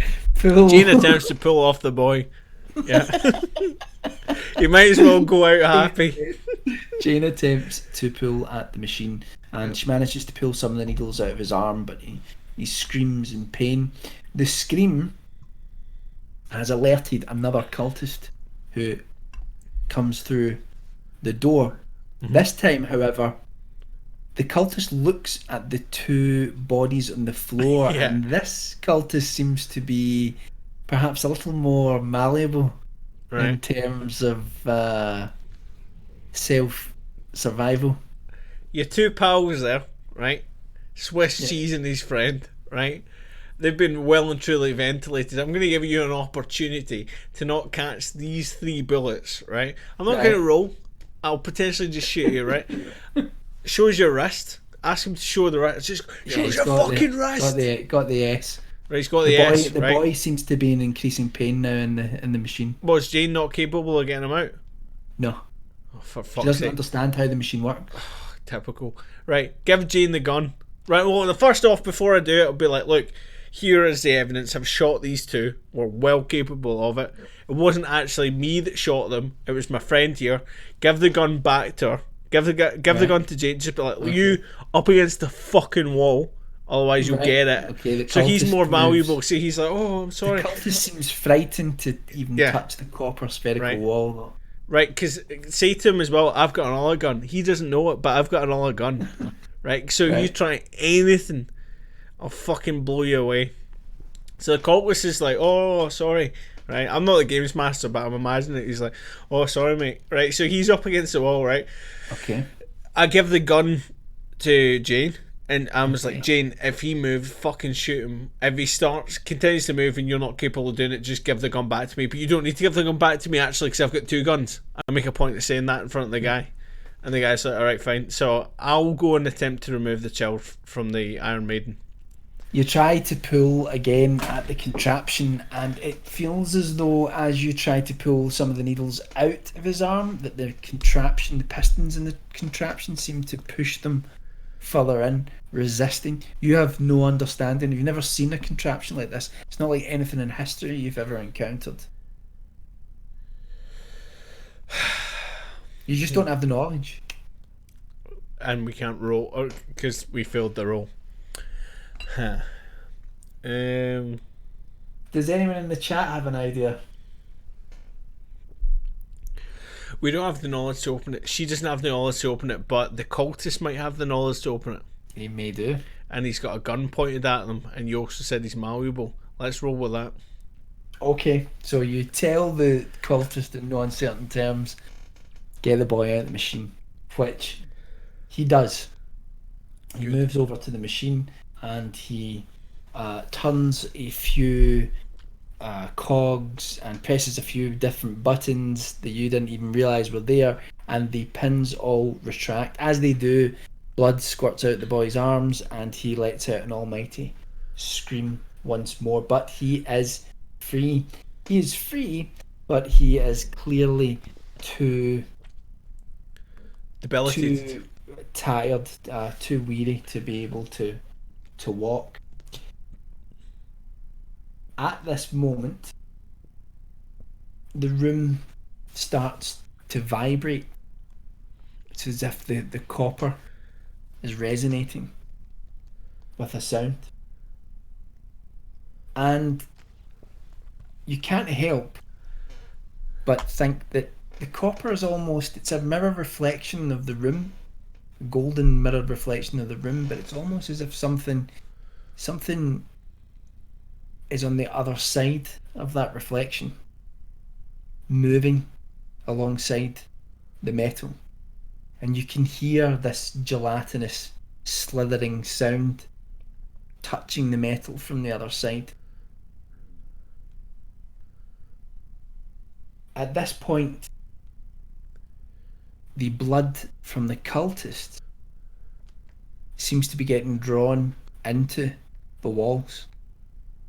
It's as if the room's soaking up what's there. And do an idea roll.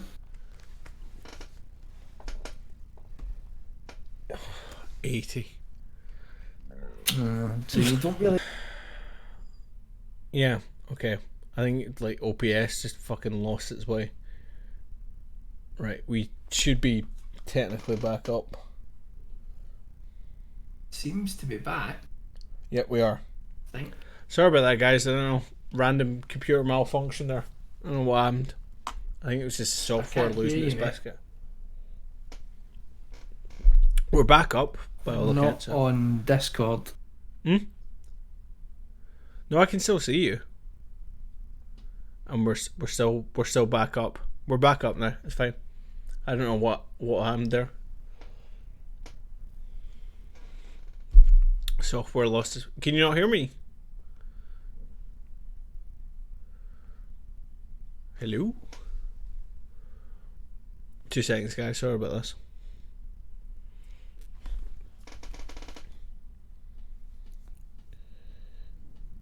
We can hear. Yeah, it's like we're both hearing fine, but we can't hear each other. That's hilarious. No, I can hear you. I can hear you. Calum, I'm going to the text. Yeah, I can on hear Discord. you. Oh, you can't hear me? Why am I saying that? Someone tell Calum to go into the text. I can hear you.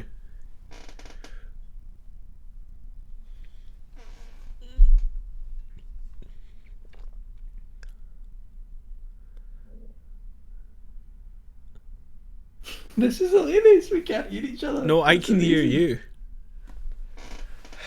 Hold on. 2 seconds, guys. Sorry about this.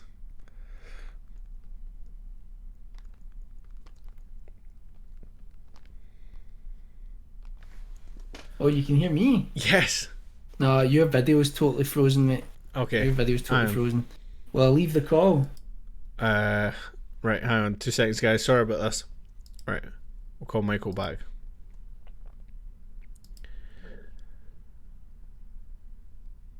I know it was going a little bit too well, wasn't it? Slightly concerned that we don't seem to be able to reconnect with Michael. Those bloody cultists. Just me and a giant picture of myself from a different... Oh. Ta-da. Oh. Fuck, how do we get back to... I'm trying to just get you... Right, I think you need to connect your webcam. It's just me just now. Oh, god damn it.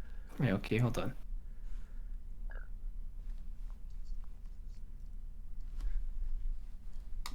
There's a bonus angle for I did it as a everybody. video call, though. Mm-hmm. Your video's trying to connect and it's not connecting. Well, I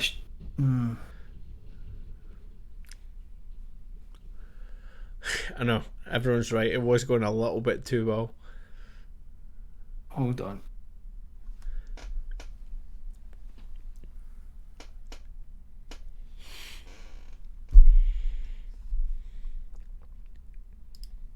I suspect my video camera has hung.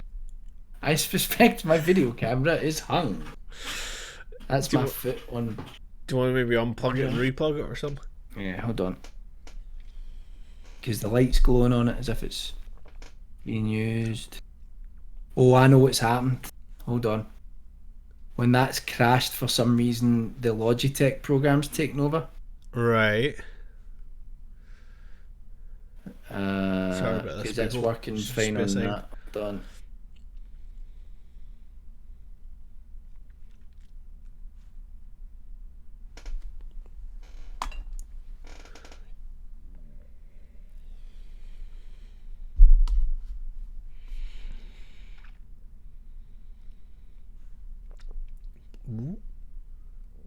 Hey, boys and girls. Right, hold on. How do I go back to? Now I need to work out how the fuck I used to just have you. I don't want to have me on the. Oh, you just click. You just click on. We're making progress. Right, how do I get back to full screen though? There's a little. Yeah, the full screen thing's disappeared. Oh god. Oh, fuck's sake. I did have full screen before and now I can't get it. Double click on my video. Just double click on it. Just left click. Oh god. Again. No, it's not giving me the option to go full screen anymore unless it's slightly off. No. I think we can say that the Thin Glow Feek has won. Yeah, I know. He's found some way to discount us from the. I don't know why I can no longer go. I can't go full screen with you anymore. I don't know why. I can jump between the pair of us, and I can't. But I can't. I literally can't go. Can I try calling you again? 2 seconds. See if I can. Right. Sorry about this, guys. Video. There's the full screen option. Oh, and it's just disappeared. It was right. 2 seconds, Michael. Video, full screen. It's like I'm not getting the option to go full screen anymore. It's working. Yeah. Okay, I think we've got it. We've got it. This is the closest we're gonna get. Right. Back to the story. Mimi, shut up. Okay.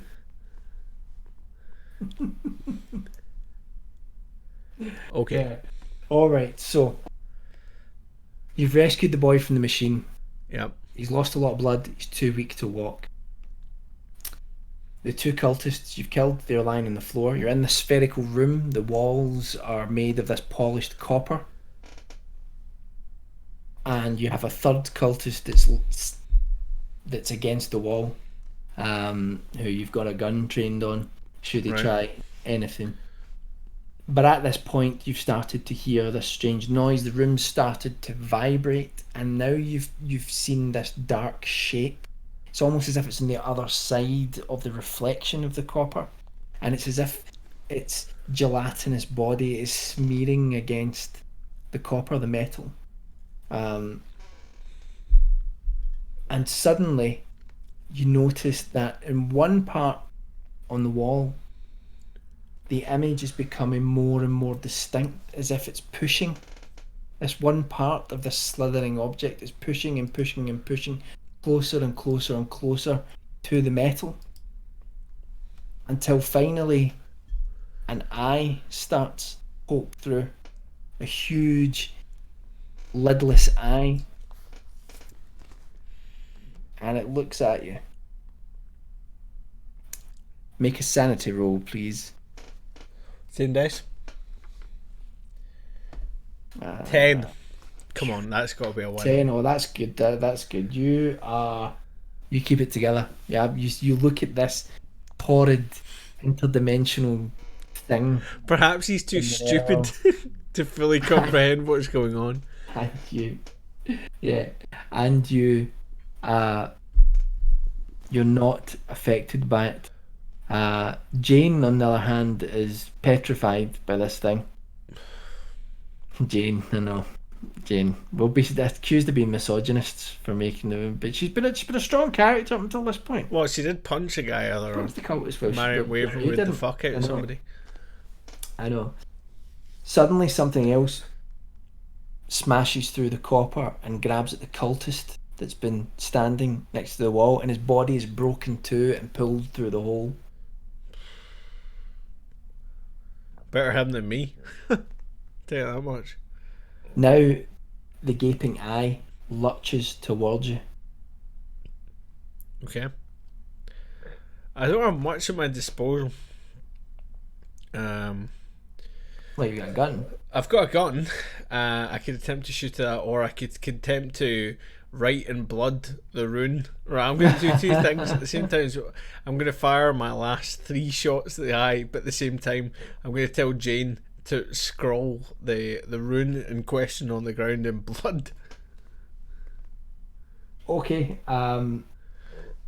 You shoot the eye, and it's almost as if, though it's lurched towards you, that part of it is still behind this copper barrier somehow, and the bullets ricochet around the room. Fuck. You hear a scream. Oh, fuck. Jane has been shot in the torso. She collapses to the ground. At this point, the thing on the other side of the wall is now cracking the copper around it, and the building itself is shaking so violently it's as if it's going to fall down on itself.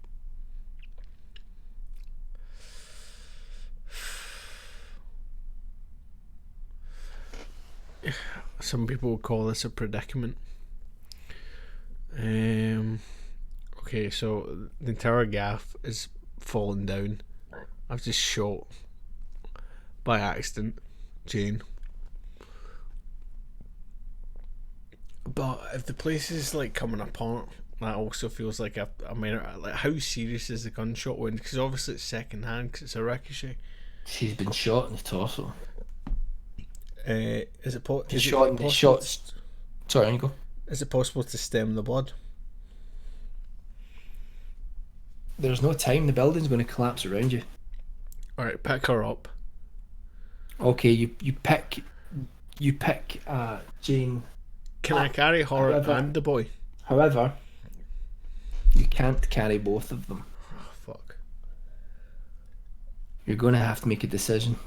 Well, the boy's younger, so I should carry the boy out of a sense of morality. And Jane, if she can't make it out under her own locomotion, then she'll just have to be left behind. Sorry about shooting you by accident.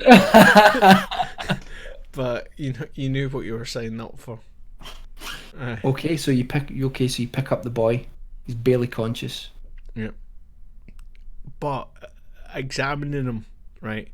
How much? Right. Calum. No.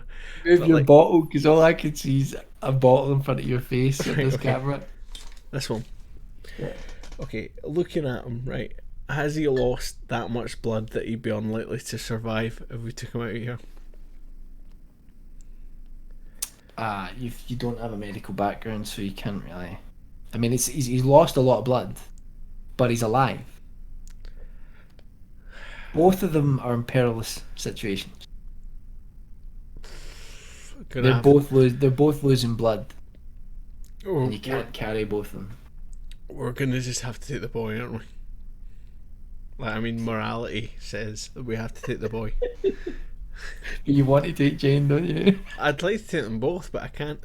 So we'll have to take so what do you do? Take the boy. And what do you do? Pick the boy up. Sorry, Jane. But There's 2 doorways. The doorway came up. There's a door, and then there's the other doorway. Sees a token of respect. We give Jane the comb that my character has. Okay, you lay the comb down.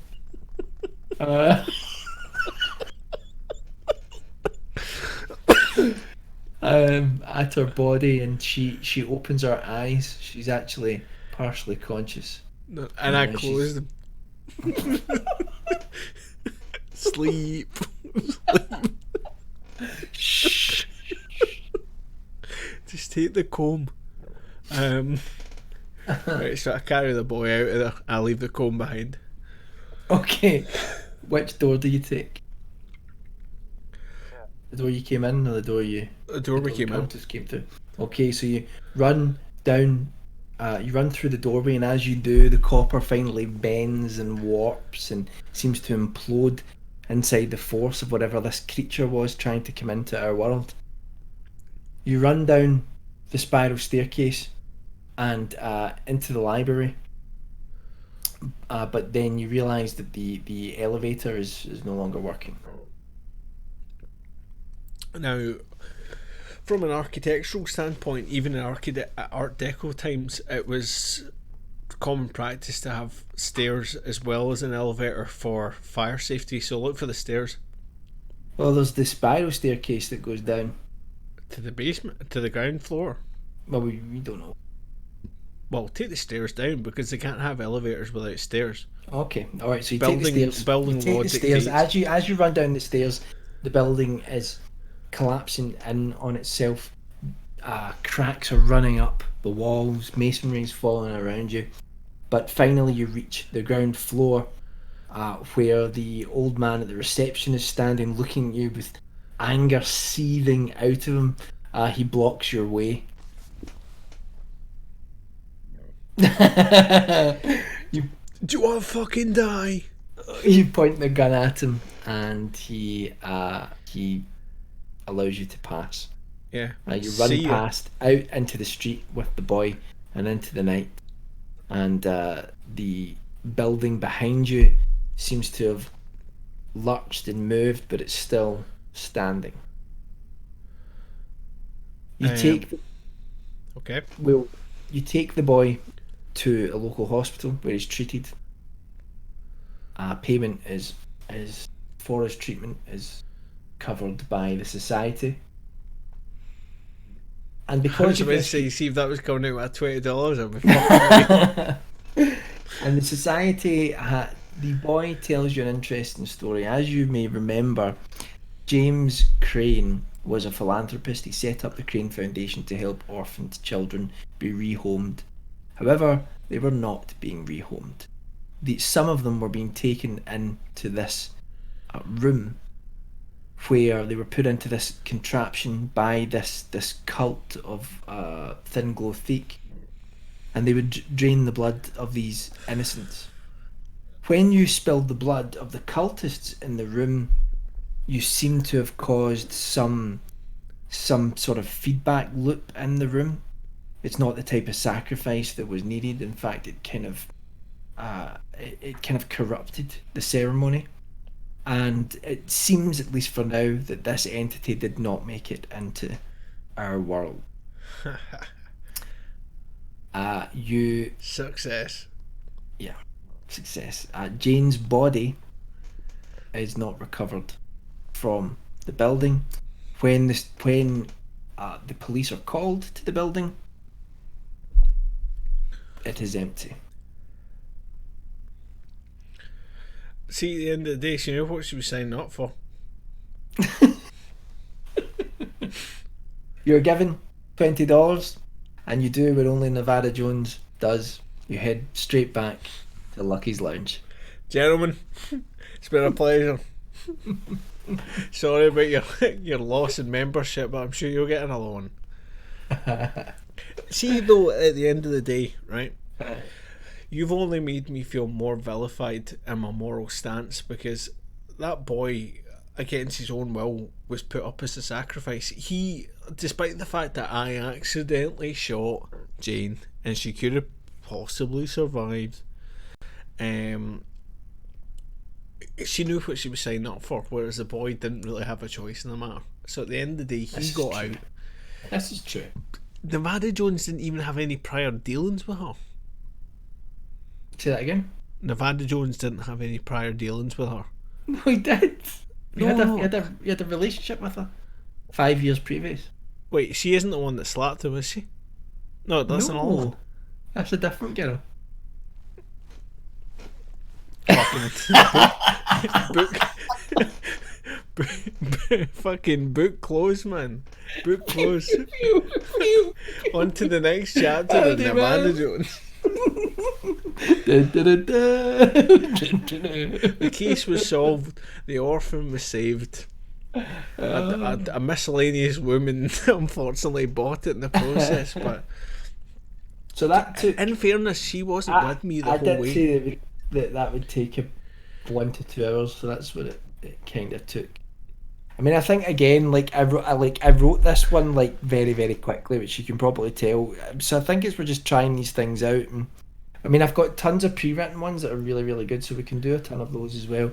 I just thought it would be fun to try and do something. Guys, type 1 in the chat if you think the adventures of Nevada Jones should continue. 0, 0, 0, 0, 0, 0, 0. Oh well, we got a couple there of we ones. go. Oh, there we ones. go. Oh, 4 ones.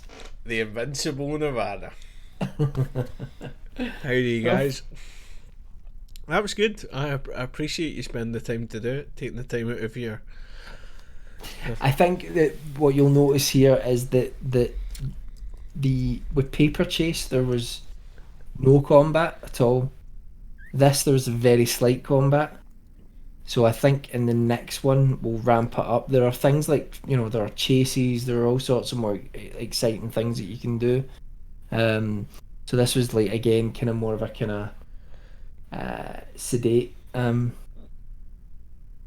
adventure in some ways, but it was just supposed to be something that was quite contained and easy to do.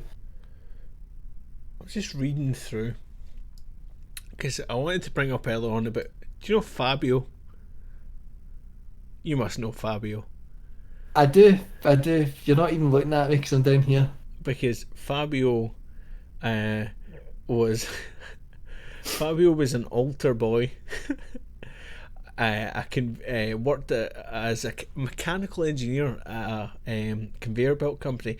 But earlier on I was trying to work out who wrote all the Fabio novels so that I could say that you were that author of Ghastly Tales. I couldn't work out who the fuck wrote them. It's probably a bunch of... Oh, this is difficult. He was trying to allege that Fabio was writing them himself. Which cannot be true.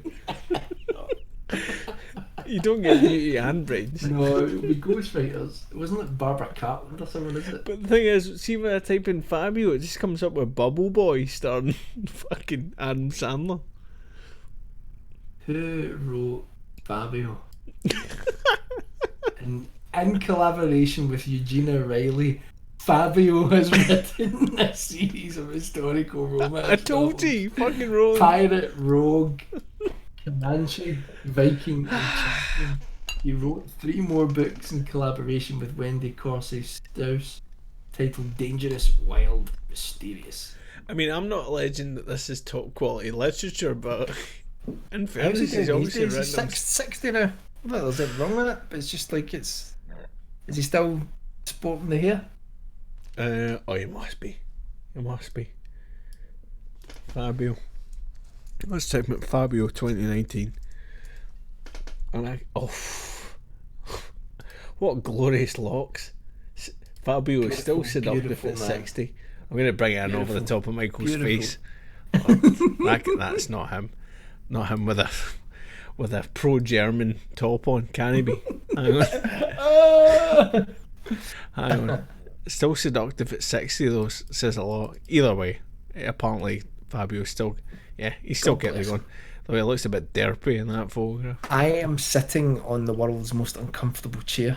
I don't know why we got these kitchen chairs. Honestly, they're the most uncomfortable chairs in the world. Ask your wife. I'm Is this still part of the story? Do you want me to roll? Get you some new chairs.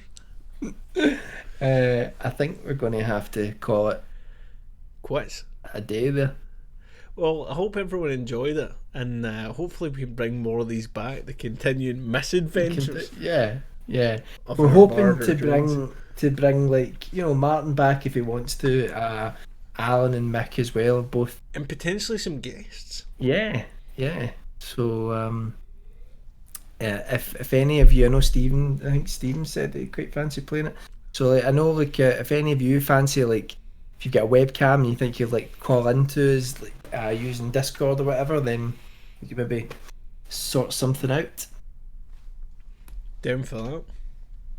But I need to sleep now Well,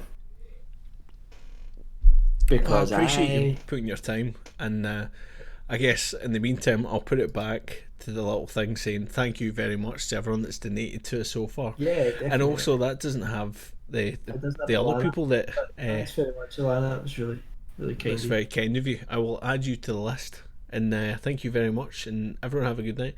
I'd be glad if we get Mimi. We will sort that out. Shout us up in the Discord, and we'll get that sorted.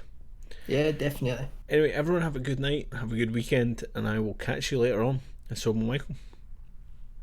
Peace Goodbye, in the Middle everyone. East. Watch out for Thinglo Fake. He's out there. Yeah, don't fire a gun unnecessarily. Goodbye.